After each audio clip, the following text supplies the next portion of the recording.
Кому подойдет психологическая инженерия?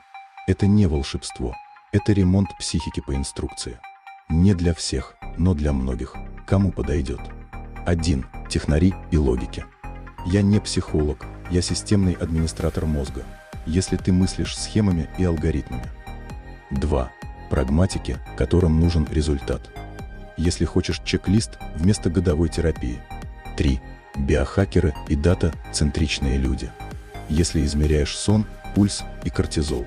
Кому не подойдет? 1. Искателям духовных прорывов. Если ждешь просветления, это не сюда. 2. Любителям копаться в прошлом. Если хочешь 5 лет анализировать детство. 3. Тем, кто верит в волшебную таблетку. Если ищешь решение без усилий. Это не лучше и не хуже, просто другой подход.